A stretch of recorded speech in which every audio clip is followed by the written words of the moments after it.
এই মুহূর্তে যে খবরের দিকে নজর রাখবো, অধীর চৌধুরীর কনভয় দুর্ঘটনা, এমনটাই খবর পাওয়া যাচ্ছে। অল্পের জন্য প্রাণে বাঁচলেন অধীর রঞ্জন চৌধুরী। অধীর চৌধুরীর এসকর্ট গাড়িতে ট্রাকের ধাক্কাটি কি ঘটেছে জানবো। প্রতিনিধি কল্যাণ রয়েছে আমার সঙ্গে। কল্যাণ, ঠিক কি ঘটেছে? দেখো ঋষি, সেটা হচ্ছে অধীর চৌধুরী কান্দি থেকে প্রচার করে আসছিলেন। আজকে কান্দি যে বাস স্ট্যান্ড সংলগ্ন এলাকা, সেখানে প্রচার পর্ব সেরে তিনি আসছিলেন এবং খুব স্বাভাবিকভাবে তার সঙ্গে তার নিরাপত্তা রক্ষীরা যেমন থাকে, তেমনি সামনে একটি পাইলট গাড়ি থাকে পুলিশের। সেই পাইলট গাড়ির সঙ্গে একটি ট্রাকের ধাক্কা লাগে এবং অধীর চৌধুরী কিছু কোনো ক্ষতি না হলেও ওই পাইলট গাড়িতে যে সমস্ত পুলিশ কর্মী ছিলেন তারা আহত হয়েছেন। তাদের মুর্শিদাবাদ মেডিকেল কলেজ হাসপাতালে ভর্তি করা হয়েছে আমরা জানতে পারছি। তবে তাদের শারীরিক অবস্থা কতটা গুরুতর সেটা এখনো পর্যন্ত খোঁজ পাওয়া যাচ্ছে না, কারণ সঙ্গে সঙ্গে অধীর চৌধুরী সহ আরো যারা পুলিশের লোক ছিল বা নিরাপত্তা রক্ষী ছিল সেই সমস্ত লোকজন তারা হাসপাতালে তাদের ভর্তি করে।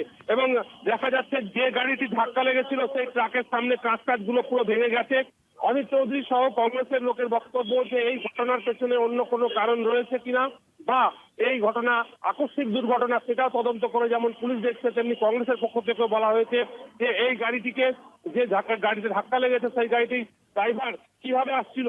যদিও আজকে বৃষ্টি হচ্ছিল, হঠাৎই বিকেল থেকে ব্যাপক বৃষ্টি শুরু হয়। কান্দি থেকে পুরো বহরমপুর পর্যন্ত গোটা রাস্তায় বৃষ্টি। পুলিশকে ট্রাকটাকে আটক করেছে পুলিশ? ট্রাকটাকে আটক করেছে। পুলিশটি এখনো হাটপাড়ার কাছে যে রাস্তা সেই জায়গাটায় দুর্ঘটনা ঘটেছিল এবং সেই ট্রাকটিকে এখনো দাঁড়িয়ে রয়েছে। পুলিশ তদন্ত করে দেখছে যে ঘটনা কিভাবে ঘটলো, যে নিয়ন্ত্রণ হারিয়ে এই গাড়ির ধাক্কা নয় পেছনে অন্য কোনো কারণ রয়েছে কিনা সেটা খতিয়ে দেখছে পুলিশ। অধীর চৌধুরী তার কি অবস্থা, তিনি এখন কোথায় আছেন?